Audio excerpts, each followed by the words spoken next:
हमारा अगला टॉपिक है स्केलेटल सिस्टम।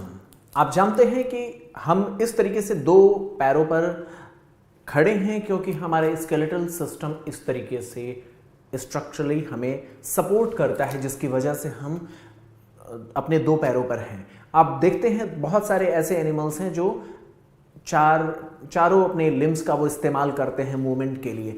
तो हमारी बॉडी का एक स्पेशल ऑर्गेनाइजेशन है जिसको बनाने के लिए टोटल 206 बोन्स का इस्तेमाल होता है। हम जानते हैं कि हमारा जो टोटल स्केलेटल सिस्टम है ये बोन्स और कुछ कार्टिलेज की मदद से बना हुआ एक फ्रेमवर्क है जिसके सपोर्ट से हम अपनी इस पूरी बॉडी के स्ट्रक्चर्स को समझ पाते हैं। अगर हमारे पास बोन्स ना होते तो दो पल के लिए आप इमेजिन करें कि हमारा लाइफ कैसा होता। ये हमारा स्केलेटन ही है जो हमें अलग अलग तरीके से डिफरेंट एक्टिविटीज के लिए सपोर्ट करता है। तो हमारे जो टोटल 206 बोन्स हैं इनकी मदद से हमारा स्केलेटल सिस्टम बना हुआ है।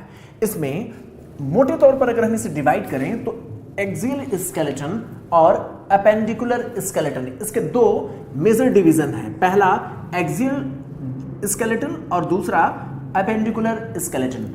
एक्सियल स्केलेटन क्या है इसको देखने की कोशिश करते हैं। एक्सियल स्केलेटन का मतलब यह है वो चीज जो हमारे बॉडी का एक्सिस बनाती है। यानी अगर आप हमारे हाथ को हटा दें, दोनों हाथों को, दोनों हमारे पैरों को, और पैर और हाथ अपर एंड लोअर लिम्स जिस सपोर्ट से जुड़े हुए हैं उसको हटा दिया जाए तो जो बाकी हमारे बॉडी का सेंट्रल जोन बनता है, जो हमारे बॉडी का जो सेंट्रल जोन है, जो एक्सियल जोन है, उसी को हम कहते हैं एक्सियल स्केलेटन। ये हमारी बॉडी का मेन एक्सिस बनाता है और इसको बनाने के लिए टोटल 80 बोन्स की मदद ली जाती है। ये 80 बोन्स कैसे होते हैं, उनकी संख्या कैसे हम कैलकुलेट कर सकते हैं, उसके बारे में चलिए अब देखते हैं। ये 80 bones skull, vertebral column, sternum और रिब्स की मदद से बनते हैं। स्कल, वर्टिब्रल कॉलम, स्टर्नम और रिब्स की मदद से बनते हैं। स्केलेटन में क्या है, स्केलेटन में अगर हम देखें तो ये एक्सियल स्केलेटन में क्या है, तो इसमें देखिए स्कल है, वर्टिब्रल कॉलम है, स्टर्नम है और रिब्स है। स्कल में 22 बोन्स हैं। ये 22 बोन्स दो पार्ट्स में डिवाइडेड हैं। एक है क्रैनियल बोन्स और दूसरा है फेशियल बोन्स। क्रैनियल बोन्स, ये सारी चीजें आप एमबीबीएस के फर्स्ट ईयर में एनाटॉमी में आप बहुत क्लियरली देखने को आप पाएंगे, लेकिन आप मोटे तौर पे समझ लें कि क्रैनियल बोन्स जो हैं इनकी टोटल नंबर्स हमारे पास 8 मिलती है। 8 बोन्स हमारे क्रैनियल बोन्स कहलाते हैं। जो फेशियल बोन्स हैं इनके नंबर्स 14 हैं। फेशियल F से 14, फेशियल 14, ये संख्या 14 होती है। स्कल बोन्स टोटल 22 जिसमें क्रेनियल 8 और फेशियल 14 है। अब इसके बाद देखें वर्टिब्रल कॉलम। वर्टिब्रल कॉलम की टोटल इसको बनाने के लिए 26 बोन्स या वर्टिब्रा की मदद ली जाती है और ये हमारे बॉडी का बैक बोन बनाता है। ये इसलिए बड़ा खास है क्योंकि इससे स्पाइनल कॉर्ड गुजरती है। स्पाइनल कॉर्ड इससे पास करती है वर्टिब्रल कॉलम से। टोटल कितने नंबर्स हैं वर्टिब्रल कॉलम को बनाने के लिए, 26 बोन्स के, जिसको हम वर्टिब्री कहते हैं। इसमें कौन कौन से हैं, सर्वाइकल 7, सर्वाइकल वर्टिब्री 7 जो नंबर्स में हैं। 7 नंबर बड़ा ही खास है। ये मैमल्स में खास तौर पे देखा गया है कि इसकी संख्या काफी कांस्टेंट है। एक कैरेक्टरिस्टिक प्रॉपर्टी है मैमल्स की जिसमें 7 सर्वाइकल वर्टिब्री एक बड़ा ही कैरेक्टरिस्टिक नंबर है। ये इसका जो पहला वर्टिब्रा, सर्वाइकल की जो पहली वर्टिब्री है वो एटलस कहलाती है और ये ऑसिपिटल कॉन्डाइल के साथ आर्टिकुलेट करती है। थोरैसिक वर्टिब्रा, सर्वाइकल वर्टिब्री के बाद थोरैक्स। आप देखें सर्वाइकल के बाद थोरैसिक जो वर्टिब्री है इसकी संख्या 12 होती है। इसके बाद आता है लंबर वर्टिब्रा के जो नंबर्स हैं वो हैं 5। उसके बाद आता है लंबर वर्टिब्रा के नंबर्स हैं 5 और इसके बाद आता है सेक्ट्रल जो 1 है, कॉक्सीजियल 1 है। तो आप इसको ऐड करेंगे तो आप देखेंगे इसके टोटल नंबर्स आते हैं 26। देखें आप 12, 7, 5, 1, 1। ये सब नंबर पूछा जा सकता है, ये सीक्वेंस पूछा जा सकता है, ये फार्मूले के रूप में दे सकते हैं, कैसे भी पूछ सकते हैं, तो इसलिए ये नंबर याद रखना जरूरी है। इसके बाद हम बात करेंगे स्टर्नम की। तो देखिए स्कल हो गया हमारा, फिर हमारे वर्टिब्रल कॉलम हो गए, फिर आगे स्टर्नम है। ये स्टर्नम सिंगल इन नंबर होता है, चेस्ट बोन कहलाता है और इसके बाद आता है रिब्स जो हमारे साइड्स में है। ये 12 इन नंबर होते हैं, ये 12 की संख्या में 12 इन नंबर हैं। ये कैसे हैं आप देखें,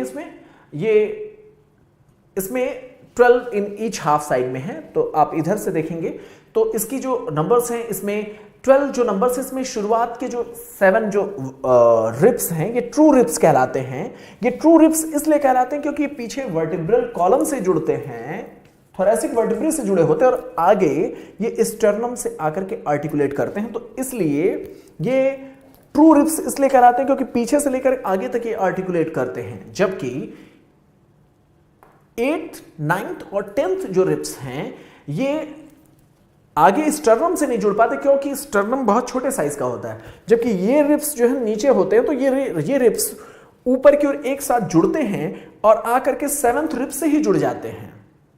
तो 8th, 9th और 10th जो रिब्स हैं ये 7th रिब से ही आकर के जुड़ जाता है, इसलिए इसको फॉल्स रिब्स कहते हैं या फिर इसे वर्टिब्रोकॉन्ड्रल रिब्स कहते हैं। तो ये पॉइंट आपको याद रखना होगा, वर्टिब्रोकॉन्ड्रल रिब्स या फॉल्स रिब्स किसको कहते हैं, ये हैं 8th, 9th और 10th।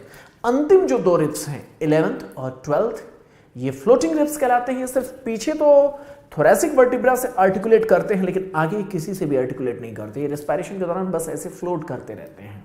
या गूगल पे देख सकते हैं, बहुत सारे इमेजेस में दिए हुए, एनसीईआरटी के इमेजेस उतने क्लियर नहीं है, फिर भी आप इसको देख सकते हैं गूगल के इमेजेस में जाकर के। तो ये टोटल हमारे एक्सियल स्केलेटन आ गए हैं। यहां पर एक बड़ा ही इंपॉर्टेंट पॉइंट है, रिब केस।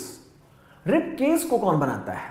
रिब केस आप जानते हैं कि जिसके भीतर हमारा लंग्स पाया जाता है, लंग्स के प्रोटेक्शन के लिए रिब केस है।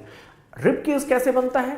पीछे थोरैसिक वर्टिब्री होती है, फिर क्या होते हैं थोरैसिक वर्टिब्री, फिर लैटरली हमारे रिब्स होते हैं और आगे स्टर्नम होता है। ये तीनों चीजें मिल करके हमारे रिब केस को बनाती हैं। ये चीजें आपको याद रखनी है क्योंकि एग्जाम में अगर तीनों चीजें दी गई हैं तो वही ऑप्शन आपके लिए सही होगा, बाकी ऑप्शन आपको नहीं टिक करने हैं। तो इसलिए इसको याद रखना है कि हमारा rib cage thoracic vertebrae, ribs और आगे स्टर्नम के कॉम्बिनेशन से बनता है। ये चीज हमें याद रखना है। इसके बाद हम चलते हैं अपेंडिकुलर स्केलेटन के बारे में। अपेंडिकुलर स्केलेटन, अपेंडिकुलर स्केलेटन क्या है?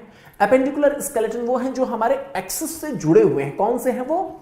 हमारे अपर लिम्स के बोन्स, हमारे लोअर लिम्स के बोन्स और अपर लिम्स और अपर लिम्स जिसके माध्यम से जुड़ा होता है, जैसे पेक्टोरल गर्डल के कॉम्बिनेशन से ये हमारे एक्सियल स्केलेटन से जुड़ता है। तो अपेंडिकुलर बोन में हम किसको लेते हैं? यहां पर लेंगे पेक्टोरल गर्डल प्लस अपर लिम। लोअर लिम्स में जब हम बात करते हैं तो हम बात करते हैं pelvic girdle plus lower limb, pelvic girdle plus lower limbs की हम बात करते हैं। तो याद रखिएगा कि अपर लिम्स और लोअर लिम्स में 30 बोन्स होते हैं। तो इस तरीके से कितने बोन्स हो गए? टोटल 120 बोन्स हो गए। और हमने क्या कहा था आपसे? अपेंडिकुलर स्केलेटन में कितने टोटल नंबर ऑफ बोन्स आते हैं? 126। बाकी बच गया 6। अब उसको देखते हैं, उसको भी काउंट करेंगे।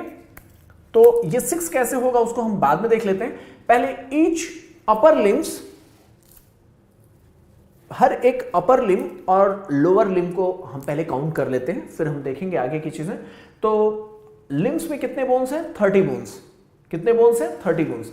तो हर एक लिम्स में, जैसे अपर लिम की बात करें तो एक ह्यूमरस, एक रेडियस अल्ना, 2 हो गए। फिर क्या होते हैं? Carpals, wrist bone. कार्पल्स कितने होते हैं? 8 होते हैं। फिर रिस्ट, फिर उसके पाम के बोन्स, रिस्ट, यहां पर रिस्ट हो गया 8 बोन्स। पाम या मेटाकार्पल्स वो कितने होते हैं? 5 होते हैं। उसके बाद फैलेंजिस, ये कितने होते हैं? 14 होते हैं। तो ये सारी मिलकर के संख्या अगर आप ऐड करेंगे तो ये कितनी बनती है? 30 बोन्स की बनती है। लोअर लिम्स में जब हम जाएंगे तो एक फीमर होता है, फिर फीमर के नीचे टीबिया और फिबुला होता है, फिर टार्सल्स होते हैं। ऊपर कार्पल्स थे जो 8 थे, यहां लोअर लिम्ब में टार्सल्स 7 होते हैं जिसको एंकल बोन्स कहते हैं। तो यहां पर आप कार्पल्स 8 है जबकि ये 7 है, तो आप समझ लें ये 7 है लेकिन एक पटेला होता है, तो इस वजह से यहां नंबर मेंटेन हो जाता है। जैसे ऊपर मेटाकार्पल्स हैं वैसे लोअर लिम्स में मेटाटार्सल्स होते हैं और 5 नंबर्स में होते हैं और फैलेंजेस यहां भी 14 होते हैं। तो ये टोटल सम ये भी 30 बनता है, अपर लिम्ब का भी 30 बनता है। अब हम बात करेंगे गर्डल्स की। तो पेक्टोरल गर्डल्स, पेक्टोरल गर्डल क्या होते हैं, यहां पर होते हैं। आप देखेंगे यहां पर, देखिए आप देखते होंगे अक्सर मॉडल्स अपनी ब्यूटी को कहां दिखाती हैं, इस ब्यूटी बोन्स के माध्यम से, जिसको हम कॉलर बोन्स कहते हैं। ये क्या है, क्लैविकल है। तो ईच हाफ में अगर बात करें तो एक क्लैविकल और उसके पीछे एक स्कैपुला, ये स्कैपुला और क्लैविकल ये हमारा बनाता है पेक्टोरल गर्डल। और आप यहां पर देखें, ऐसे ही यहां पर दूसरे हाफ में भी ऐसे ही होगा। ये पेक्टोरल गर्डल बनाने के लिए क्लैविकल और पीछे स्कैपुला की मदद ली जाती है। और ये कैसे जुड़े होते हैं वो भी समझना जरूरी है। ये मान लीजिए हमारा क्लैविकल है और पीछे से है हमारा स्कैपुला, तो ये स्कैपुला आगे की ओर एक प्रोसेस निकालता है। स्कैपुला एक फैन शेप की एक बोन होती है जो आगे की ओर एक प्रोजेक्शन निकालती है। वो प्रोजेक्शन जो है एक्रोमियन के प्रोसेस कहलाता है। वो एक्रोमियन प्रोसेस के द्वारा क्लैविकल से जुड़ी होती है ऐसे। तो आप समझ सकते हैं ये हमारा क्लैविकल है जो फैन शेप का होता है यहां पे ये, और ये आगे की ओर एक एक्रोमियन प्रोसेस देता है जिसके माध्यम से क्लैविकल जुड़ता है।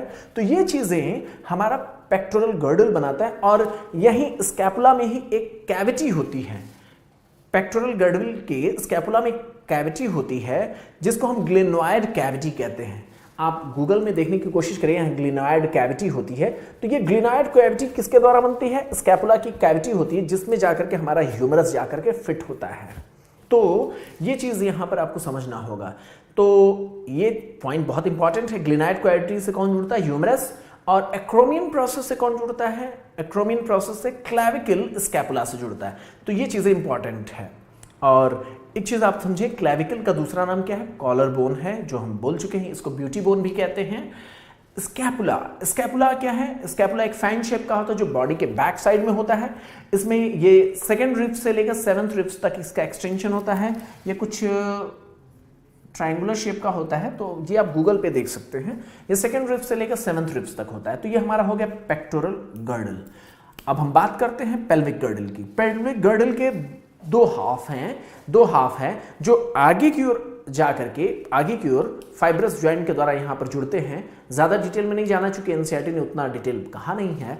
तो ये दो कॉक्सल बोन्स के द्वारा जुड़े हुए हैं और ये ईच कॉक्सल बोन अपने आप में 3 बोन से मिलकर के बना हुआ है, इलियम, इस्चियम और प्यूबिस। इलियम, इस्चियम, आईआईपी जिसको मैंने कहा, इलियम, इस्चियम, प्यूबिस के मिलने से कॉक्सल बोन बना हुआ है। और ये तीनों बोन्स जहां मिलते हैं वहां पर एक कैविटी तैयार होती है। कैविटी आप समझें, एक कैविटी लाइक स्ट्रक्चर तैयार हो जिसमें आकर के फीमर जुड़ता है। तो वो कैविटी कहलाती है एसिटाबुलम। एसिटाबुलम की कैविटी होती है जिससे हम जो कैसे बनती है, इलियम, इस्चियम और प्यूबिस के फ्यूजन से बनती है और इसमें आकर के फीमर जुड़ता है। तो इस तरीके से हमने एक एक चीज को क्लियर कर लिया। ज्यादा हम डिटेल में नहीं गए, लेकिन जितनी चीजें एनसीईआरटी ने मेंशन किया है वो चीज हमें याद रहना चाहिए, क्योंकि आपके एग्जाम में उससे रिलेटेड क्वेश्चन पूछे जाने की काफी गुंजाइश रहती है। तो आप सभी से रिक्वेस्ट है कि आप इसको याद कर लें। ये न्यूमेरिकल बेस्ड क्वेश्चन आपसे पूछा जा सकता है। अभी हम इस पर कुछ प्रैक्टिस करेंगे, उसके बाद हम कुछ ज्वाइंट्स की बात करेंगे और लास्ट में कुछ जो डिजीजेस एसोसिएटेड हैं उन पर हम डिस्कस करेंगे।